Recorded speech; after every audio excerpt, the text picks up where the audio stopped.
Mia Hartley had always imagined that life would feel lighter once she finally settled with her dad in North Carolina. The air there felt wider, the streets quieter, and the neighbors friendlier than the crowded blocks she had grown up with in Chicago. She liked waking up to the sound of birds instead of traffic. She liked walking to school without feeling lost in a sea of people. For the first time in years, she felt like she could breathe without thinking too hard about it. North Carolina wasn't perfect, but it felt like a soft reset. She had new classmates who didn't know anything about her past, teachers who believed she had potential, and a father who tried his best to understand her even when his life was busy. Mia was still adjusting, but she felt hopeful in a quiet way. The kind that sits in your chest and reminds you that maybe, just maybe, life will steady itself soon. But hope can sometimes be delicate, like a page that turns before you are ready. It happened on an ordinary Wednesday afternoon. She was sitting at the small kitchen table, finishing her homework, when her dad's phone rang. She didn't think much of it at first. Her dad got plenty of calls for work. But the moment he answered, she saw his face change. His shoulders dropped slightly, and the way he rubbed the back of his neck told her something was wrong. He spoke softly, almost too softly, and kept stepping farther away from Mia, as if distance would keep her from hearing. But she didn't need to hear the words. She recognized that tone. It was the tone adults used when they were discussing what would happen to her, and when adults spoke in that tone, it usually meant she wouldn't get a say. Her stomach tightened as her dad hung up, letting out a long breath. "That was your mom," he finally said. Mia nodded slowly. She hadn't talked to her mother much in the past few months, not because she didn't want to, but because every conversation always turned into a reminder of what she should be doing, or how she should be living back home instead of wandering around another state. What did she want? Mia asked, already feeling a familiar weight forming in her chest. Her dad hesitated. "She thinks you should come back to Chicago." Mia laughed a little, but there was no humor in it. "She always thinks that. This time," he said carefully, "she's serious." Mia stared at him, waiting for him to say the next line, the one where he'd tell her that he didn't agree, that he would stand up for her, that she could stay. Anything that would make her feel secure. But he didn't.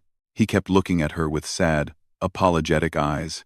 "She's worried," he continued, "and she feels like she hasn't been involved enough. She says she wants you home." Home. The word slid into the room like an unwelcome guest. Chicago might have been home once, but now it felt like a place she had already outgrown, a place where memories were sharp and crowded. She had worked so hard to settle here, to start fresh, to feel like she was finally moving forward. "I don't want to go," she whispered. "I know," he replied quietly. "But she's your mother. And she's saying she might push for custody again if we don't agree." Mia felt something crack. Not dramatically, not loudly, just a small, soft break inside that only she could feel. It wasn't that her mom didn't love her. Mia knew her mother cared deeply, but sometimes love could be heavy, and her mother's decisions often came with pressure instead of understanding. "So, I don't get a choice again?" Mia asked. Her dad looked down at the floor. "I'm sorry, kiddo." And just like that, everything shifted. The room felt smaller. The air felt heavier. She didn't cry. Not then. The tears didn't come until later that night when she was alone in her room, staring at the half-unpacked boxes she still hadn't bothered to empty, because part of her had always been afraid of getting too comfortable. Now she wished she had unpacked everything, lived fully, settled completely, because maybe then it would hurt a little less to leave. She spent the next few days walking through school halls as if she were fading. Her friends asked her what was wrong, but she didn't know how to explain the feeling of being pulled backward. It was like standing on a moving walkway facing the wrong direction. Everyone else moved forward while she kept being forced back to where she had come from. The night before she left, her dad tried to make dinner special. He cooked her favorite meal, asked about her favorite parts of living there, and played her favorite music. But every smile felt like it lived only on their lips and not in their hearts. They were both trying. They both knew it wasn't enough. "You can always call me," her dad said as they washed the dishes together. "I know," And this doesn't mean you're not welcome here. I know. And when things settle down, maybe, Dad, she cut in gently. We both know you're saying that to make me feel better. He sighed, wiping his hands on a towel. I just want you to feel safe. I feel safe here, she whispered. I know. And that was the truth neither of them could fix. The next morning, Mia packed her suitcase slowly, folding each piece of clothing as neatly as she could. The suitcase felt like a symbol, her life condensed into a few shirts, jeans, and small, meaningful items.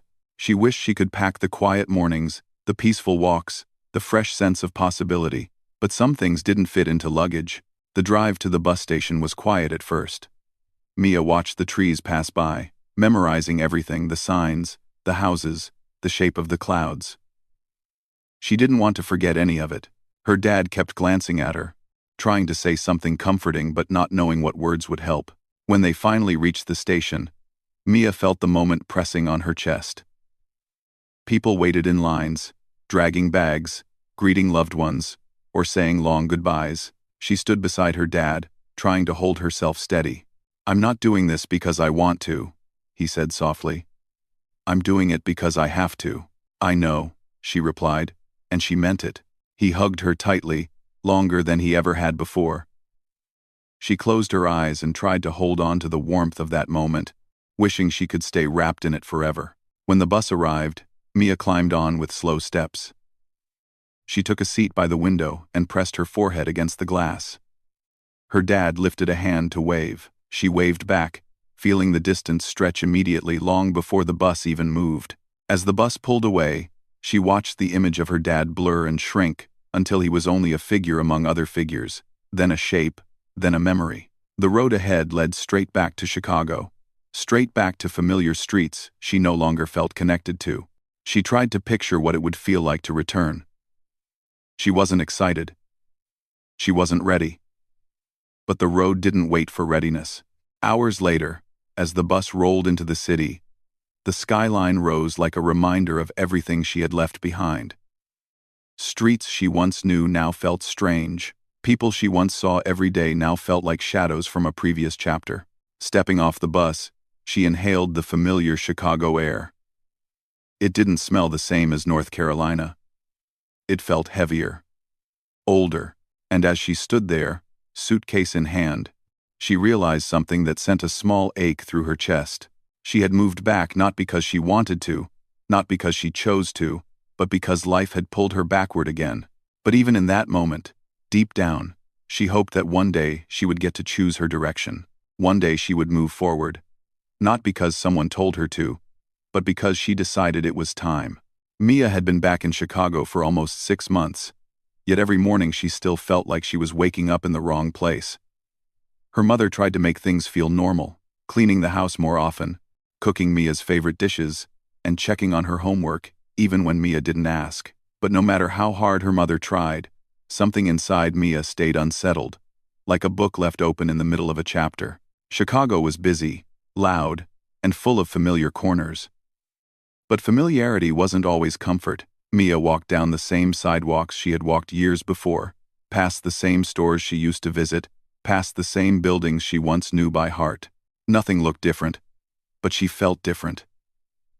She had changed during her time in North Carolina, and now everything around her felt tight, like wearing shoes she had outgrown. At home, she tried to be polite, tried not to complain, tried to smile when her mother asked how school was. But school wasn't the same either. She wasn't the girl she used to be. And her classmates noticed. Some of them acted like she had simply paused her life and returned exactly where she left off. Others looked at her with curiosity, wondering why she kept coming and going like a traveler who couldn't pick a destination. Her closest friend, Lila, did her best to help her settle again. Lila listened to Mia talk about North Carolina, about her dad, about how peaceful mornings felt there. Sometimes Lila teased her gently, saying things like, "Girl, you talk about North Carolina like it's paradise." Mia would laugh lightly. But a small part of her felt that way. She missed the air, the quiet, the slower pace. Most evenings, Mia found herself standing by her bedroom window, watching the neighborhood lights blink on one by one. She tried to imagine what her life would be like if she had stayed in North Carolina. Would she be walking to the same school every day? Would she be sitting at her dad's small kitchen table doing homework? Would she be feeling steadier, calmer? The thoughts came often, and each time they did, a soft ache followed. One gray afternoon, after a long day at school, Mia walked through the front door and dropped her backpack onto the floor. Her mother was sitting at the dining table sorting mail. She looked up with a smile that didn't quite hide the stress behind her eyes. "You look tired," her mother said. "I'm fine," Mia replied, heading toward her room. "Mia," her mother called gently. "Talk to me. Something's bothering you." For a moment, Mia stood still. She wanted to explain everything, but she didn't know how to turn her tangled feelings into clear words. Instead, she said the simplest truth she could find. "I just miss Dad." Her mother's face softened, but there was a hint of hurt too.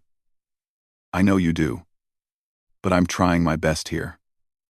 "I know," Mia said softly. "It's not you. I just don't feel settled." Her mother nodded. "It takes time," but time didn't seem to be helping. Mia felt like she was living in two different worlds and belonged fully to neither. Weeks passed, and the weight inside her grew heavier. Her schoolwork became harder to focus on. She got distracted easily, staring out windows during class. Teachers noticed, but didn't push her too much. Lila tried to help her keep up, but even that felt like pushing a heavy door that didn't want to move. One evening, while doing homework at the dining table, Mia's mother sighed from across the room. "You haven't smiled in days," she said gently. Mia forced a small smile, but it felt thin. Her mother leaned forward, resting her elbows on the table. "Are you unhappy here?" The question hung in the air like a fragile bubble. Mia took a breath. "I'm trying, Mom. I really am. But I've been thinking. Maybe I want to go back to Dad's again." Her mother blinked, surprised. "Already?" "It's not because I don't want to be here," Mia said quickly. "I love you. I just feel like my life was moving forward there. Here it feels like everything is paused." Her mother looked down at her hands. Her voice was soft when she spoke. "When you left last time, it felt like you slipped out of my life. I didn't get to be part of your days anymore. It was like I was watching from far away." Mia felt her heart twist. She hadn't realized her mother felt that deeply. "I don't want to hurt you," Mia whispered. "I know you don't," her mother replied. "But I'm afraid that if I let you go again, maybe you'll decide you don't need me." "That's not true," Mia said firmly. Her mother gave a small smile, one that looked both relieved and sad. "I want what's best for you. Truly. If you feel like going back will help you, then maybe it's the right choice." Mia's eyes widened. "You really mean that?" Her mother nodded, though it must have taken a lot of effort. "You're growing up. You need to decide what environment helps you become your best self. I can't keep you somewhere just because I'm scared of losing you." Mia stood quietly, unsure whether to cry or hug her mother. Instead, she walked over and wrapped her arms around her. Her mother hugged her tightly, like she was holding on to a moment she didn't want to end. Over the next few days, Mia and her mother talked more openly than they had in months. They discussed school, friendships, fears, and hopes. Mia realized how much her mother had been carrying alone. She saw how much her mother truly cared, even through her worries. Then came the moment that changed everything. Her mother handed her the phone one evening. "Call your dad," she said softly. "Tell him what you want." Mia hesitated for a second before dialing. The moment her dad answered, she felt her chest warm. "Hey, kiddo," he said. "How are you doing?" She took a breath. "Dad, I want to come back." There was a pause, one filled with surprise, maybe relief, maybe concern. "Are you sure?" "Yes," Mia said firmly. "I've thought about it a lot. I think I was happier there. I want to try again." "Well," he said slowly, "we'll make it work. I want you to feel happy and supported. If you want to come back, then my door is open." Mia felt a wave of emotion wash over her. "Thank you." For the first time in months, she felt a spark of genuine hope. The days leading up to her move passed in a mix of excitement and sadness. Her mother helped her pack, folding clothes carefully and placing small notes in the pockets of some shirts. "So you don't forget I'm thinking of you," she said with a gentle smile. Lila cried when Mia told her. "Again?" she said, trying to laugh but wiping her tears. "You better call me every week." "I will," Mia promised. The morning of the move came quickly. As they drove to the airport, her mother reached over and squeezed her hand. "Be happy," she said. "That's all I want." "I love you, Mom," Mia whispered. When she boarded the plane, she felt a flutter of excitement. The idea of returning to North Carolina felt like stepping forward again, like picking up a story that had paused in the middle of a sentence. But deep down, Mia didn't realize one thing, not yet. Anyway, life wasn't done testing her. The move back would not be the ending she hoped for. It would be the beginning of the next complicated turn in her journey. She didn't know it now, but she would soon learn that even hopeful choices can bring new challenges. And her second return, filled with dreams of peace, would lead her to another unexpected crossroads. Mia's return to North Carolina felt different this time. The first time she arrived, everything had felt new and fresh. This time, it felt familiar, but complicated. She stepped off the plane with hope in her heart, but also a quiet fear she tried not to notice. She wanted this return to work. She wanted to feel grounded again. She wanted to prove to herself and everyone else that she wasn't someone who kept drifting back and forth like a lost balloon. Her dad greeted her with a smile and a warm hug, but she noticed a hint of uncertainty in his eyes. Maybe he was wondering how things would go this time. Maybe he was remembering the arguments and tension that had happened months before. Still, he held her bag and told her he was glad she came back. That comforted her, even if her nerves stayed tight. At home, her room looked exactly the way she had left it. Her posters were still on the walls, her books still on the shelf, and her pillow still carried the faint scent of the detergent her dad used. It was strange, half comforting, half unsettling, as if time had paused while she was gone. Her stepmother, Leah, welcomed her with a soft smile. "I hope the trip went well," she said kindly. She tried to make the house feel warm for Mia, cooking dinner the first night, and asking gentle questions about her mother in Chicago. She wasn't trying too hard, but Mia could still sense the pressure in the air. It felt like everyone wanted everything to go smoothly, like they were handling something fragile. At school, Mia was relieved to see some familiar faces. A few of her classmates remembered her, greeting her with easy smiles. Some asked where she had been and why she had returned so suddenly. Mia explained in short sentences, not wanting to share too much. She simply said she had needed time with her mother, but felt ready to come back. Most people accepted that without pushing for details. For the first few weeks, things went well. Her teachers welcomed her back, classmates included her in group work, and her dad seemed determined to make things peaceful. Leah tried to balance giving Mia space and making her feel included. Mia helped around the house, kept her room tidy, and made an effort to communicate. But sometimes, life changes slowly at first, then all at once. The first small crack appeared during a school project. Mia had always tried to stay on top of her work, but catching up after months away wasn't easy. The material felt heavier this time. Her thoughts kept drifting, her focus slipping. She spent longer hours on her assignments, yet her grades didn't reflect the effort she put in. Her dad noticed her stress one evening when she stared at her textbook with tired eyes. "Take a break," he told her gently. "I can't," she replied. "I'm already behind." "You'll catch up," he said. "Just don't burn yourself out." His words were caring, but Mia couldn't shake the pressure she felt. She wanted to prove she could handle the return. She wanted everything to be smooth, but the harder she pushed herself, the more overwhelmed she felt. Then came the small misunderstandings. One morning, Mia overslept because she had stayed awake late studying. Leah knocked on her door gently. "Honey, you're going to be late." Her voice wasn't harsh, just concerned. But Mia, half asleep and stressed, felt embarrassed and replied more sharply than she intended. "I know. I'm up." Leah looked surprised and stepped back. Okay, I was just helping. When Mia came downstairs, the atmosphere felt slightly cooler. Not angry, just uncomfortable. She apologized quietly, and Leah accepted, but the air didn't fully clear. Little moments like that began stacking up. A miscommunication here, a stressful homework night there, an emotional silence that no one addressed. Her dad tried to keep peace, but Mia could feel the tension forming like thin threads pulling in opposite directions. One Saturday afternoon, Mia and Leah tried baking together, something they used to enjoy.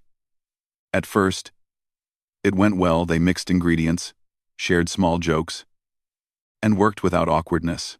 But when Mia accidentally spilled sugar across the counter, Leah sighed a little too loudly and said, "You need to be more careful." It wasn't meant to sound sharp, but it did. And Mia, already stressed from school all week, felt her chest tighten. "I am careful," she said quietly. "I didn't mean it like that," Leah replied. "Okay," Mia said. But she couldn't hide the hurt in her voice. Moments like these continued. Small, but heavy. They weren't arguments, just quiet misunderstandings. Tiny collisions that slowly built pressure in the house. Her dad sensed it. "You two need time," he told Mia one evening. "Blending families is complicated." He spoke kindly, but Mia felt like she was failing at something without knowing how to fix it. School didn't make things easier. Her teachers tried to help, but catching up was exhausting. When she received a low grade on a test she studied hard for, she felt like her efforts weren't enough. She stayed up late trying to improve, often falling asleep with her notebook still open. One afternoon, after a long school day, Mia walked into the house feeling drained. She put her backpack down and sat quietly on the couch. Leah walked in a few minutes later and noticed the slump in her shoulders. "You look stressed," Leah said softly. "I'm fine," Mia mumbled. "You know you can talk to me." But Mia didn't feel like talking. She felt like her words would come out messy and heavy. She felt like no one would fully understand, so she stayed quiet.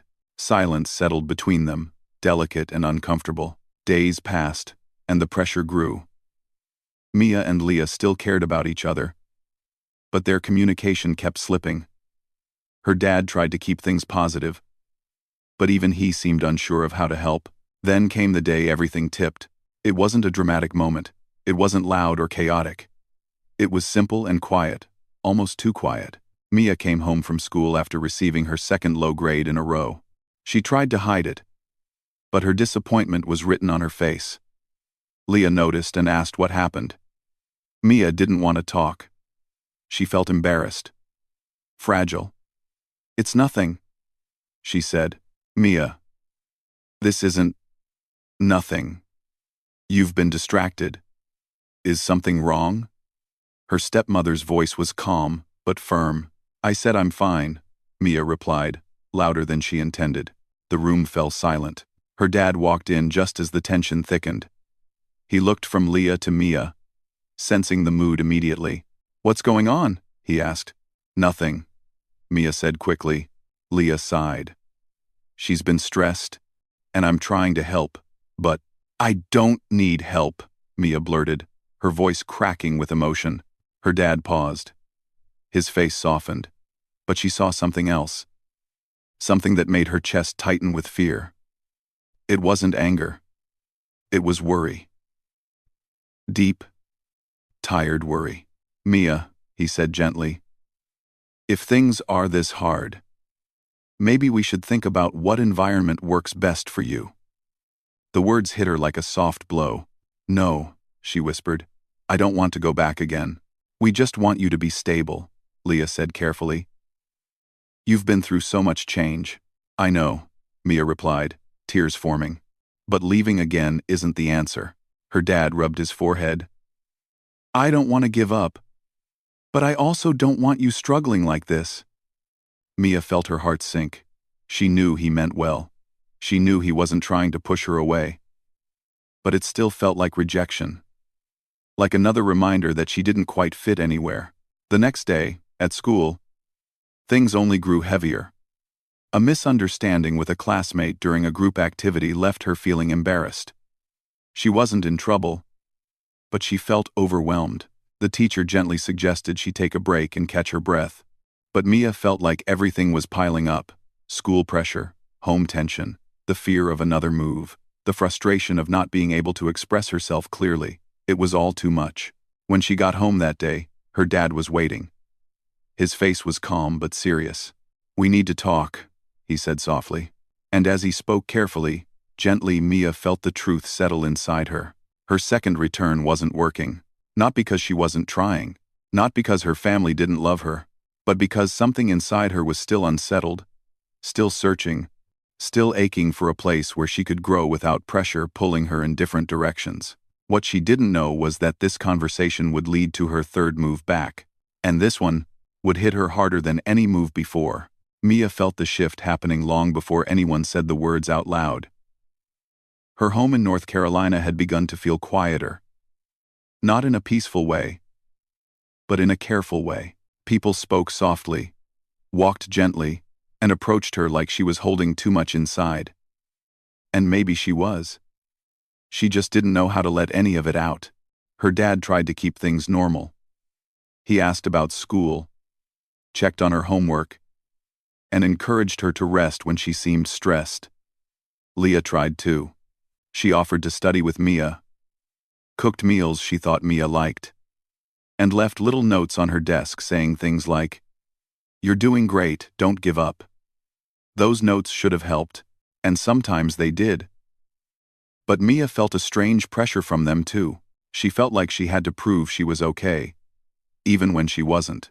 The truth was that Mia didn't feel like herself anymore. She felt like she was living inside a small box made of expectations, her own expectations, her family's expectations, even her school's expectations.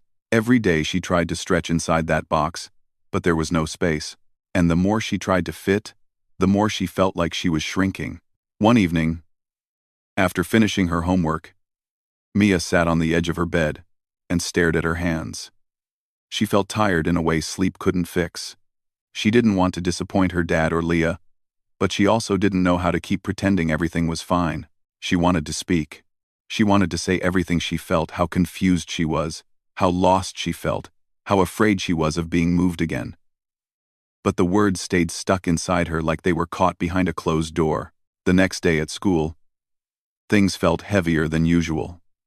During group work in class, she kept quiet. Not because she didn't know the answers, but because her mind was elsewhere.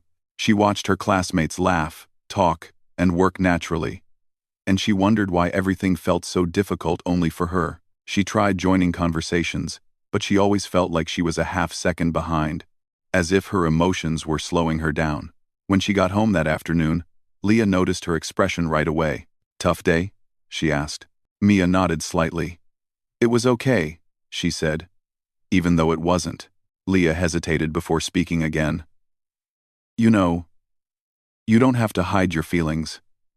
We're here to help you." Mia appreciated the words. She really did.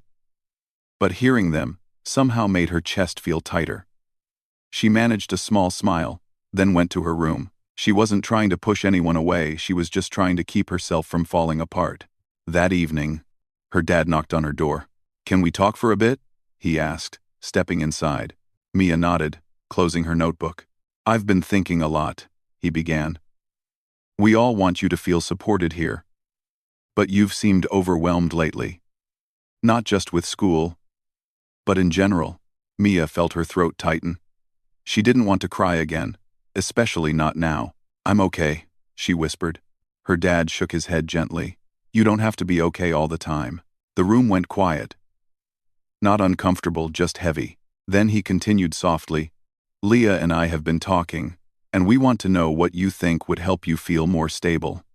It doesn't have to be a big change. Just tell us what you need." His words were calm and kind, but Mia felt a wave inside her chest. What she needed? She didn't know anymore. Every time she tried to choose something for herself, it seemed to slip away or turn into something she didn't expect. "I don't know what I need," she said honestly, tears forming. Her dad looked heartbroken.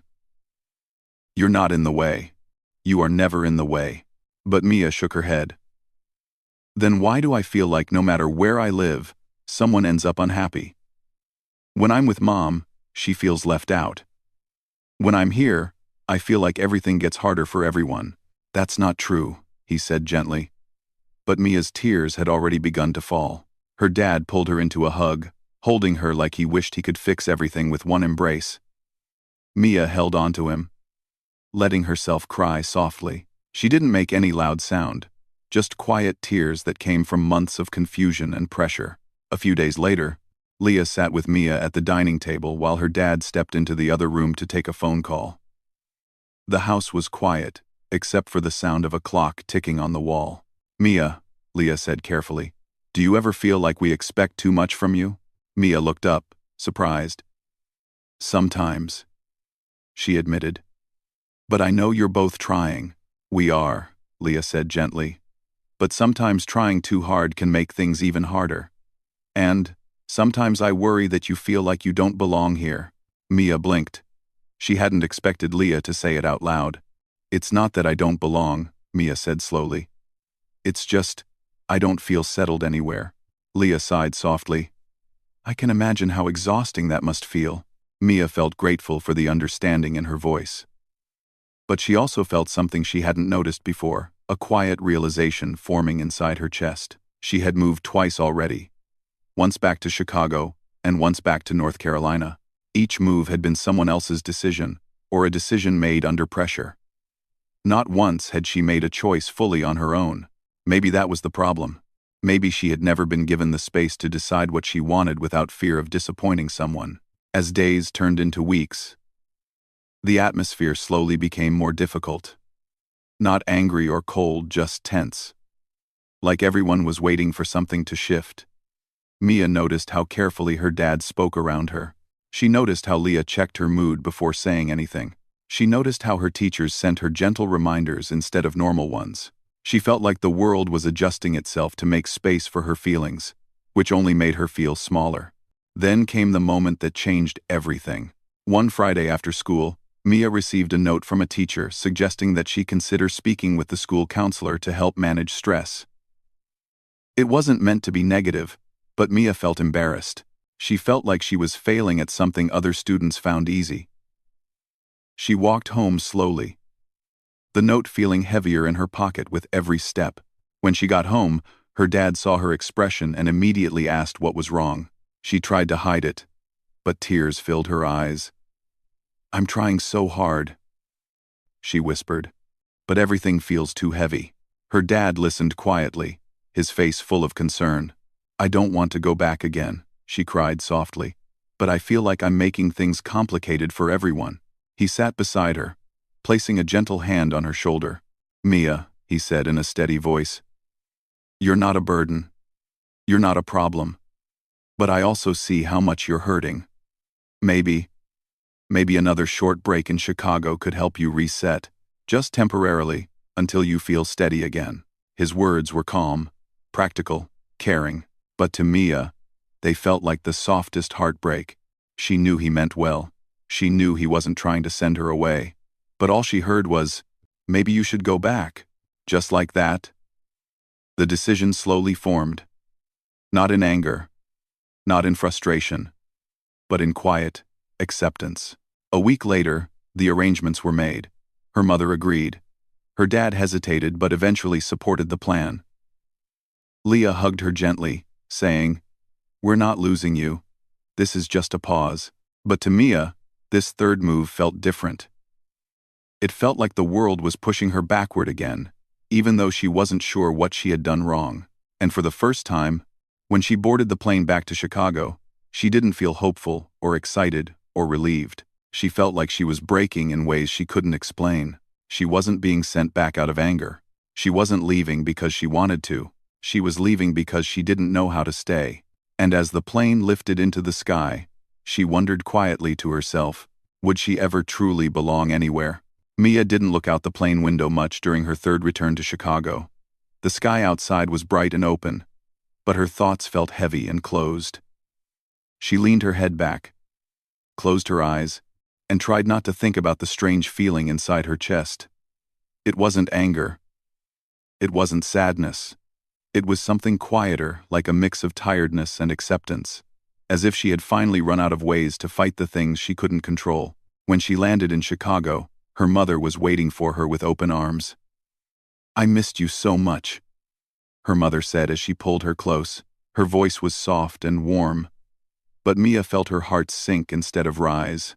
She had been welcomed warmly twice before too, and yet each time she had ended up somewhere else again. Her mother gently brushed a strand of hair from Mia's face. "This time," she said, "we're going to make everything better." Mia wanted to believe that. She nodded and smiled, but deep inside she knew something had changed in her. She wasn't returning as the same girl who had left before. She wasn't confused in the same way anymore. She wasn't angry. She wasn't upset at her dad or at her mother. She was just tired of feeling like a passenger in her own life. The first few days back were filled with her mother's excitement, cleaning up Mia's room, making her favorite snacks, asking about school in North Carolina. Mia answered politely, but her mother noticed something different in her eyes. "You seem quieter than before," her mother said softly one night. "I'm just thinking a lot," Mia replied. "About what?" "About everything," Mia said, because she didn't know how else to put it. She couldn't explain the strange feeling that she had lived two different lives in two different states, yet neither one felt fully hers. She couldn't explain how much she had wanted to stay in North Carolina, but how hard everything had become there.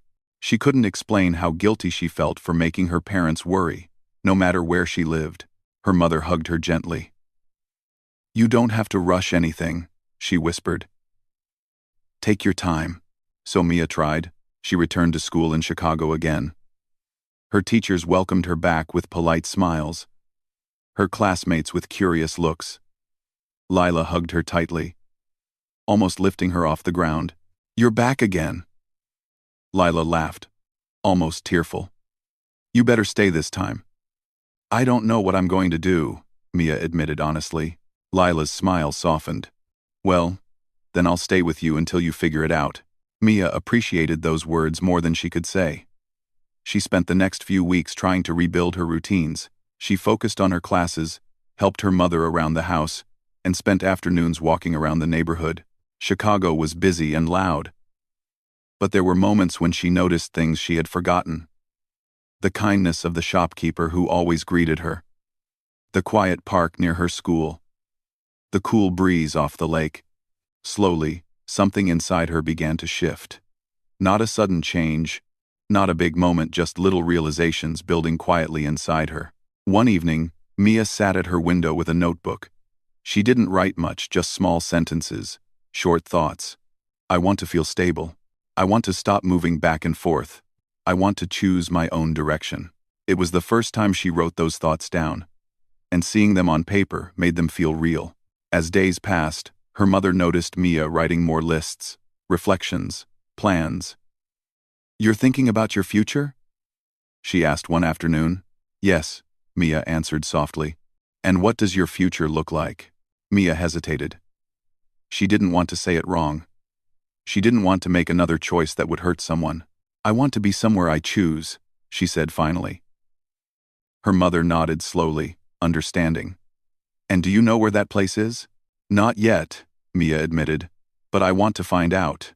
For the first time, Mia wasn't scared of not knowing the answer. She didn't need everything figured out right away. What mattered was that she was finally thinking about what she wanted, not what others wanted for her. Weeks turned into a month, then another. Mia began to feel stronger, not in a loud way, but in a quiet, steady way. She stopped feeling like a guest in her life. She started feeling like the main character again. She got a part-time job at a small bookstore near her house. The owner was gentle and encouraging. He taught her how to organize shelves, help customers, and handle the register. Mia loved the peacefulness of the store. Books didn't judge her. They didn't pull her back or push her forward. They simply waited for her. They stayed. Her days became full and meaningful. School, work, time with her mother, calls with her dad. Her life became something she was building herself. Not perfect, not easy, but hers. One evening, she sat with her mother at the kitchen table. The warm light above them made the room feel safe. "You seem different lately," her mother said. "Different how?" Mia asked. "More sure of yourself," her mother replied. "More grounded." Mia smiled. "I think I'm learning who I want to be." Her mother squeezed her hand. "I'm proud of you." Later that week, Mia called her dad. His voice softened the moment he heard her. "You sound happier," he said. "I'm getting there," Mia answered with a small smile. Her dad took a deep breath. "That's all I ever wanted." Their conversation was warm and honest. Mia didn't feel pulled between two homes anymore. She realized something important. She didn't have to choose one parent. She didn't have to choose one city. She simply had to choose herself first, and she was finally doing that. Months passed quietly. Mia turned 18, and something inside her felt new. She wasn't a child being moved around by adult decisions anymore. She wasn't stuck between states, stuck between expectations. She was independent now, legally and emotionally. On her birthday, she made a promise to herself. She wrote it down on a piece of paper and kept it folded in her notebook. "I will move forward, not backward. I will choose my life. I will choose my path." She didn't know where she would live long term. Maybe Chicago. Maybe North Carolina. Maybe somewhere else entirely. But the answer didn't scare her anymore, because she finally understood something she had missed for years. Home wasn't a place. Home was a sense of peace inside her. Home was the ability to make her own decisions. Home was the freedom to stay still or move forward, but only on her terms. So she built her life piece by piece. She saved money from her job. She focused on school. She made plans for college. She spent time reconnecting with friends. She kept a healthy relationship with both parents. She grew not quickly, not perfectly, but steadily. And for the first time, when someone asked her how she was doing, she answered truthfully, "I'm getting better every day." Her story wasn't about being sent back anymore. It wasn't about being moved like a puzzle piece. It wasn't about choosing one home over another. It was about learning how to take charge of her life. It was about discovering her strength, her independence, her voice. Mia had moved back 3 times. But now, she wasn't moving back at all. She was finally moving forward. By her own choice, in her own time, on her own path. And that made all the difference.